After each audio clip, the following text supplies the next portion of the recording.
कई कई दिन पीने का पानी नसीब नहीं हो रहा।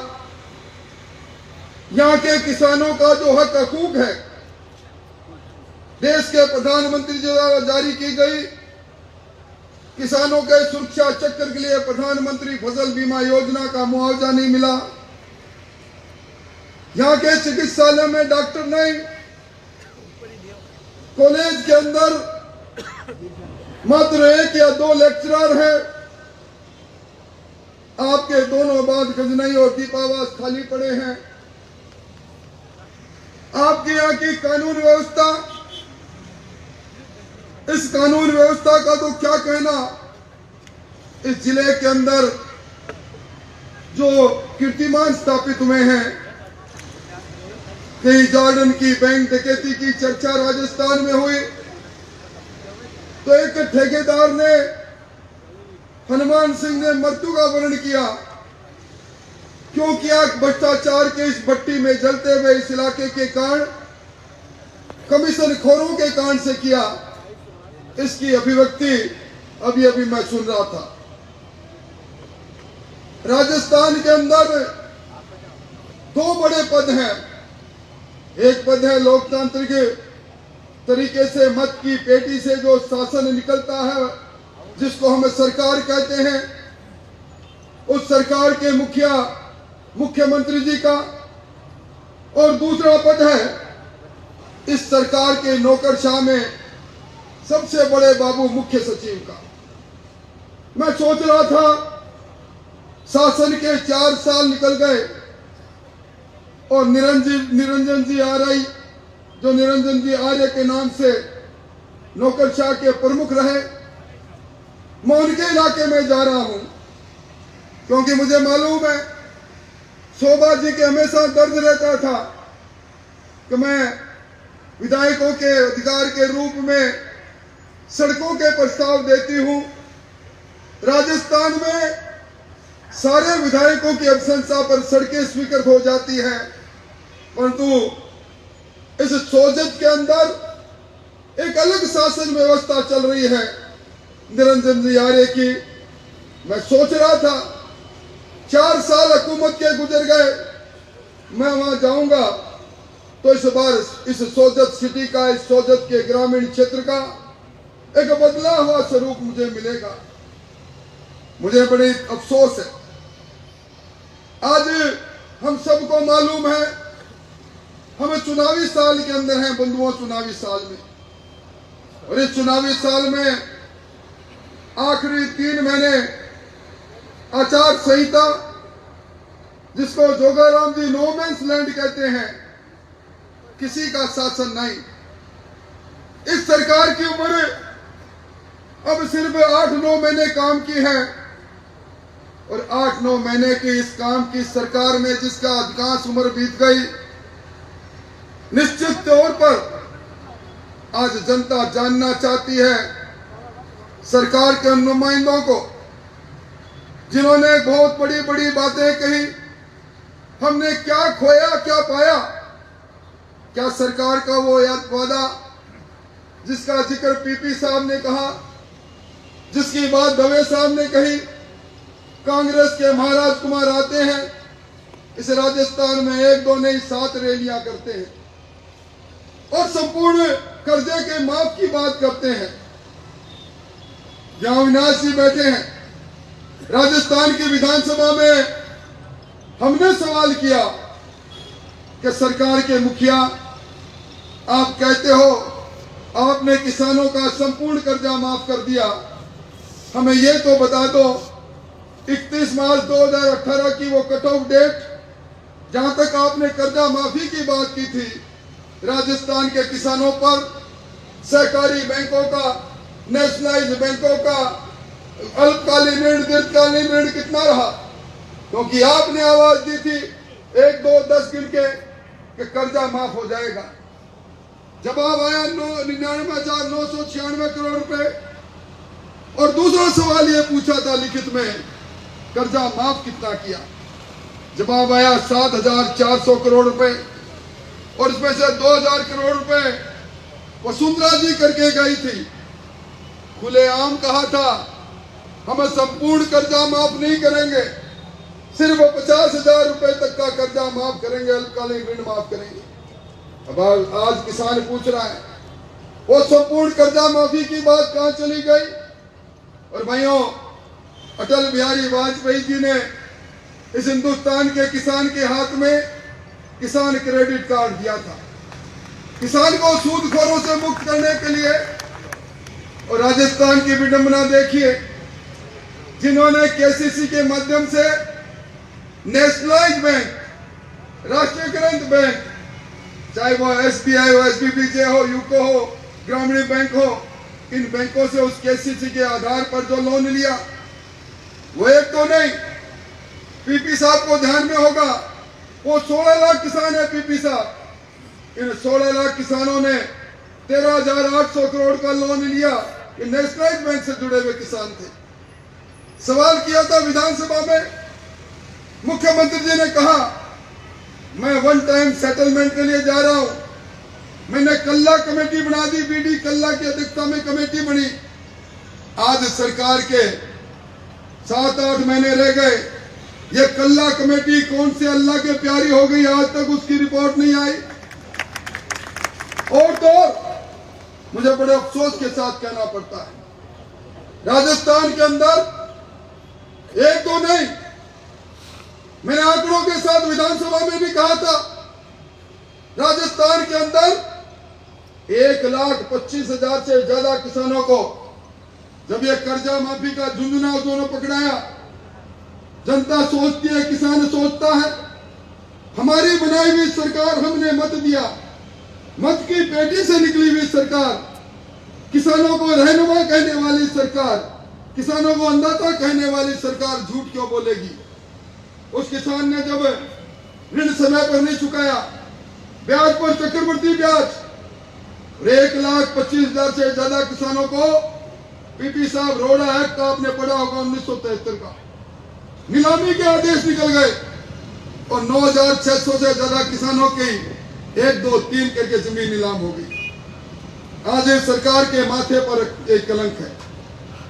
मुझे बड़ा अफसोस के साथ कहना पड़ता है, इस हिंदुस्तान के अंदर कुछ किसानों ने, एक किसान सोहनलाल कड़ेल, भाखड़ी गांव का रहने वाला, गंगानगर जिले का रहने वाला, उसने आत्महत्या करने से पहले जो वीडियो जारी किया वो हिंदुस्तान के किसानों ने, कईयों ने देखा।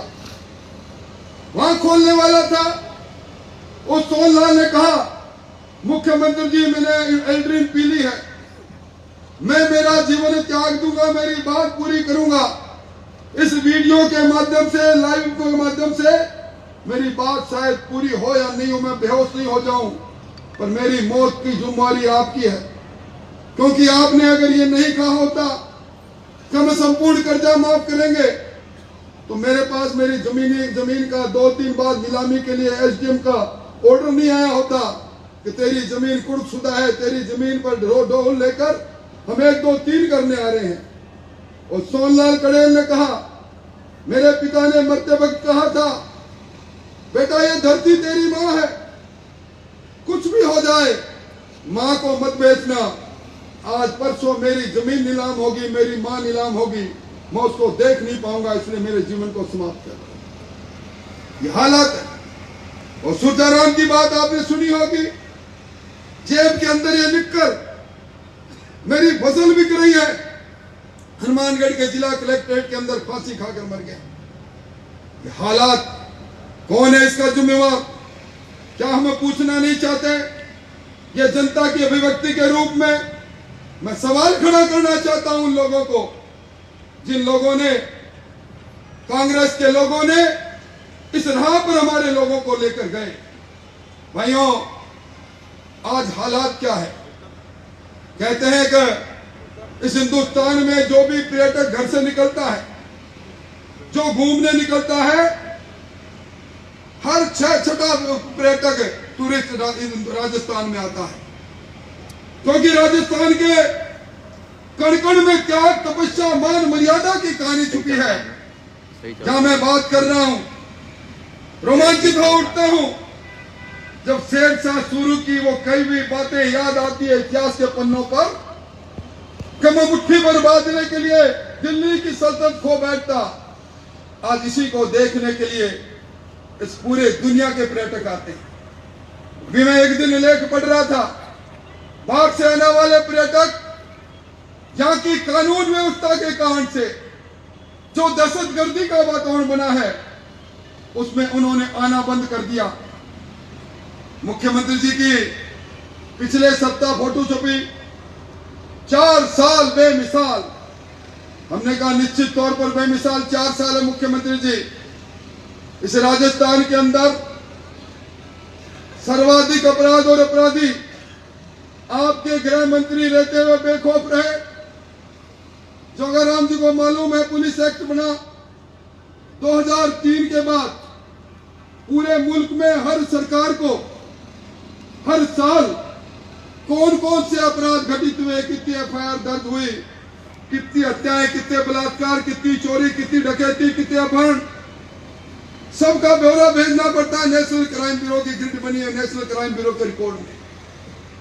हमें कहते हैं हम लफाजी नहीं कर रहे। अभी मुझसे पहले दुष्कर्म की बात दवे साहब ने कही, आज वो आंकड़े चीख चीख कर कह रहे हैं कि राजस्थान सिरमौर बन गया। 2019, 2020, 2021 राजस्थान में 27,000 बलात्कार। सुबह से शाम हो जाए हमारी 17 बेटियों की इज्जत नीलाम हो जाए। ये राजस्थान की विधानसभा में हम सब लोग बैठे थे, बहस चल रही थी। बहस के बीच में जब हम आंकड़ों के साथ कह रहे थे कि आपके यहाँ प्रतिदिन 6 हत्याएं हो रही है, 200 चोरियां हो रही है, डकैतियां हो रही है, 8.5 लाख से ज्यादा मुकदमे दर्ज हो गए, 6,550 से ज्यादा हत्याएं हो गई, 1,50,000 से ज्यादा महिलाओं ने आज थाने का दरवाजा खटखटाया। अचानक खड़े होते हैं संसदीय कार्य मंत्री, हमें कहते हैं बैठो आप। इशारा मैं करता हूं, गुलाब जी करते हैं, सारे विधायक दल को सदन के अंदर बैठा लेते हैं और उसके बाद संसदीय कार्य मंत्री खड़े होकर कहते हैं मैं बताता हूं बलात्कार क्यों होता है। ये मर्दों का प्रदेश है, इससे बड़ी लानत की बात कोई हो नहीं सकती। अरे धारीवाल साहब, ये मीरा की भक्ति का प्रदेश है, ये राणा की शक्ति का प्रदेश है। यहाँ अपने वंश को, अपने कुल दीपक को दांव पर लगाकर राजा के बेटे को बचाने वाली पन्ना घाई का प्रदेश है। यहाँ धधकती ज्वाला में अग्नि स्नान करने अस्तित्व को बचाने के लिए पद्मिनी के जौहर का प्रदेश है।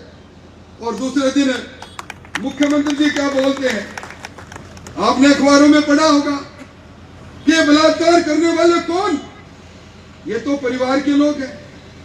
आज हमारे परिवार की संस्कृति है, हम बुआ में विश्वास करते हैं, फूफा में विश्वास करते हैं, चाचा में विश्वास करते हैं, ताऊ में विश्वास करते हैं। हमारे परिवार की सामाजिक संस्कृति पर निशान लगाने की कोशिश करते हैं नाकाम मुख्यमंत्री। मैं समझता हूं इससे बड़ी कोई बात हो नहीं सकती। आज जिस प्रकार की हालात बनी है, थाना कचहरी की नीलामी लग रही है। अभी आपने भरतपुर के अंदर एक आईजी साहब लक्ष्मण जी गौड़, उनका दलाल पकड़ा जाता है प्रमोद शर्मा, हर महीने हर थाने से अगुवाई करता हुआ, और गौड़ साहब के कुछ नहीं होता, ऊंचे तार बंधे हैं। इसी उदयपुर के अंदर 3 साल तक आईजी की वर्दी पहनकर कोटा के एसीबी कोर्ट के अंदर उपस्थित होने वाले एसके सिंह रंगे हाथ पकड़े गए थे। पर सैया भय कोतवाल तो फिर डर काहे का। आज रामनवमी पर अगर हमने भजन गा लिया डीजे पर तो हमारे पर मुकदमा दर्ज होगा।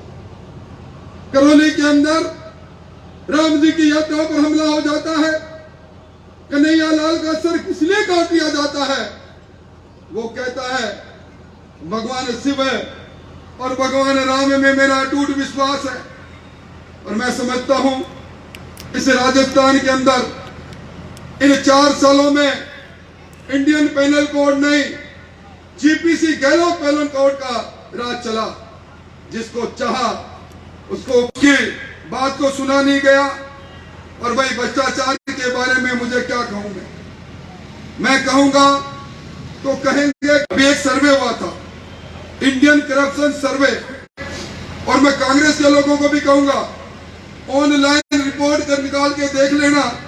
इस इंडियन करप्शन सर्वे 2022 जो अक्टूबर में जारी हुआ, उसके अंदर सर्वे में क्या आया, उन्होंने सर्वे किया राजस्थान में जिन लोगों का सरकार अधिकारी से वास्ता पड़ा, पटवारी से पड़ा, एसडीएम तहसीलदार से पड़ा, मंत्रियों से पड़ा, 67% लोगों ने माना कि बिना रिश्वत दिए काम नहीं कर सकते हुआ मेरा। ये रिश्वत की भट्टी, अभी आपने नौजवान की पीड़ा सुनी होगी, मुझे भी उन्होंने ज्ञापन दिया। ये पहली बार नहीं, राजस्थान में 16वीं बार परीक्षा देने नौजवान जाता है, पूरे तैयारी के साथ जाता है, 6 महीने 8 महीने, और अचानक कहते हैं ये सरकार वीक है, पेपर लीक है, घर जाओ। कौन दोषी है इसका? ये भूपेंद्र सारण कौन है जो अब तक नहीं पकड़ा गया, जिसने आरपीएससी के अंदर टीचर ग्रेड 2 के जीके के पेपर को चलती बस के अंदर बेचा। अब तो सिर्फ हवाई जहाज में पेपर बिकना चालू बचे हैं, बाकी सब जगह पेपर की बिक्री का केंद्र बन गया। क्यों नहीं गिरफ्तार हुए? ये कौन है? ये सुरेश गोदारा। मैं समझता हूं इनके पीछे बड़े हाथ हैं।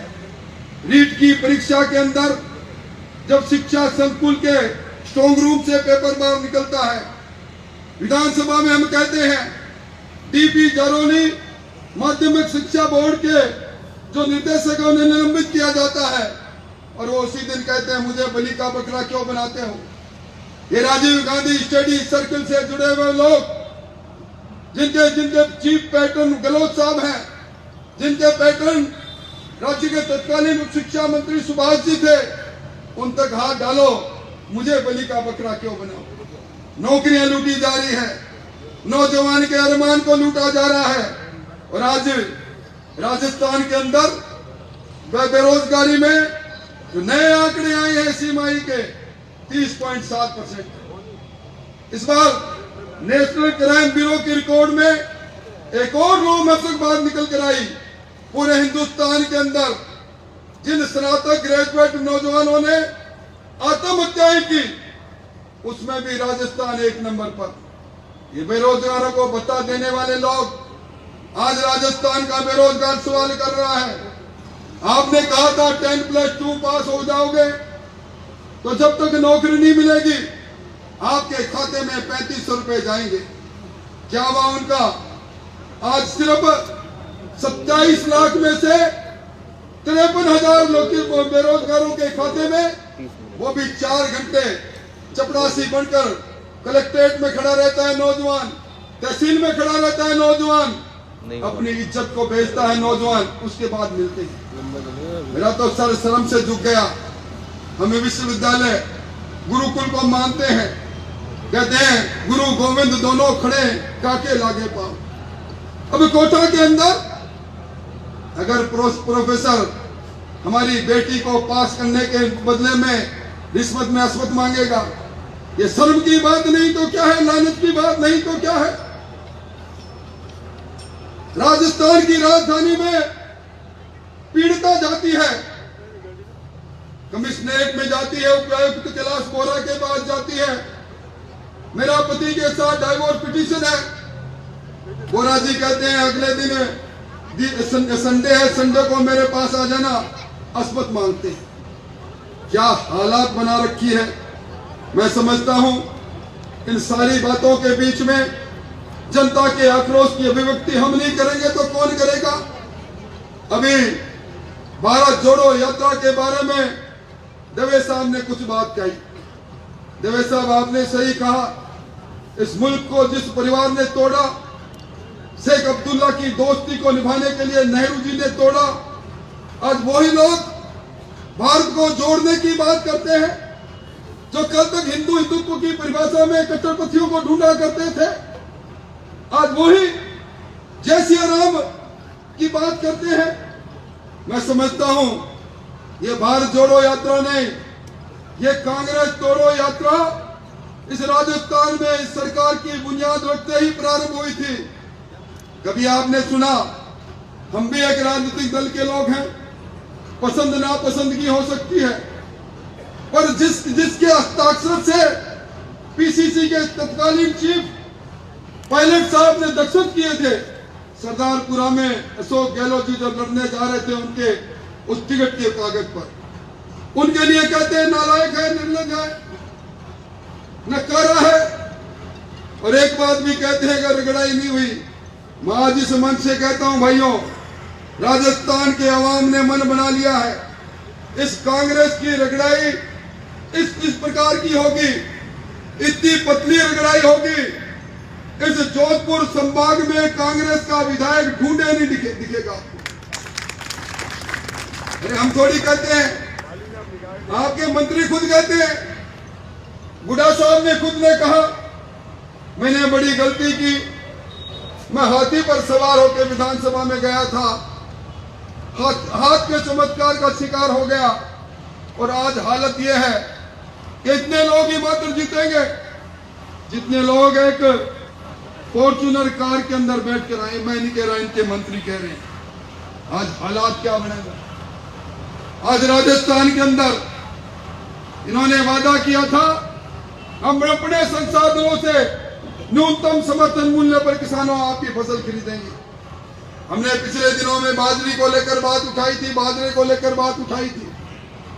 राजस्थान के किसान को जो देश का 67% बाजरा पैदा करता है, 1300, 1400, 1500 रुपए में प्रति क्विंटल बाजरा बेचने के लिए मजबूर हो। मैं जहां से लगातार 7वीं बार सुनकर आया हूं, मेरे पड़ोस में हरियाणा है, हमारा किसान मातम मनाता था। हरियाणा के अंदर हरियाणा की सरकार ने 2350 रुपए एमएसपी पर किसान का बाजरा खरीदा, गुजरात ने खरीदा, उत्तर प्रदेश ने खरीदा। ये किसानों की रहनुमाई की बात कर रहे हैं। सबसे महंगा पेट्रोल, सबसे महंगा डीजल, इन्होंने कहा था पेट्रोल और डीजल को जीएसटी के दायरे में लाएंगे। आज सवाल पूछ रहे हैं लोग, किसने मना किया, क्यों नहीं हो रहा ये काम? और भाइयों भी लंपी हुई, लंपी की बीमारी में बड़े अफसोस के साथ कहना पड़ता है। कहते हैं 33 करोड़ देवी देवता गाय में वास करते हैं। इस हिंदुस्तान में सबसे ज्यादा कौमस अगर कहीं नष्ट हुआ, भारत सरकार की रिपोर्ट कह रही है राजस्थान में हुआ। आपके पड़ोस में उत्तर प्रदेश में योगी जी ने एक दिन में 1,96,000 गोवंश को वैक्सीनेट किया, वैक्सीन के इंजेक्शन लगाए। हमारे यहाँ हम कहते रहे, विधानसभा में, विधानसभा के बाहर बोलते रहे, कभी 4,000, कभी 5,000, कभी 7,000। और भाइयों मैं जिम्मेवारी से कह रहा हूं, दवे साहब इसकी व्याख्या अच्छी तरह से कर देते। जिस धरती पर गौ माता तड़प तड़प कर अपने प्राण त्यागती है, उस धरती के शासक का क्या होगा, इसकी बात मेरे जाने के बाद दवे साहब से पूछ लेना। वही हालत इस सरकार की होगी। आज इस सरकार के चलते मैं समझता हूं जो भी योजना, जिन योजना का जिक्र अभी हमारे सांसद महोदय ने किया, जल जीवन मिशन, हर घर को 2024 तक मीठा पानी मिले, इसमें चांदी कूटने का काम ये सरकार कर रही है। 29,000 करोड़ रुपए दिल्ली से चलकर आए, ये खर्च नहीं कर रहे। और अब जो टेंडर हो रहा है, 6 बार टेंडर की तिथि बढ़ाई उन्होंने। आज भ्रष्टाचार का आलम यह है, ये जो बिजली की कटौती प्रारंभ हुई है, हमने सुना था चौपट राजा होगा तो नगरी अंधेरी होगी। अंधेरी नगरी, चौपट राजा। आज गांव के अंदर 7-7, 8-8 घंटों की कटौती है। आज शहरों में 3-3 घंटों की कटौती है। और ये कटौती इसलिए कि हमारे थर्मल पावर, आज का अखबार आपने पढ़ा होगा, 7 यूनिट 2,285 मेगावाट की बंद है।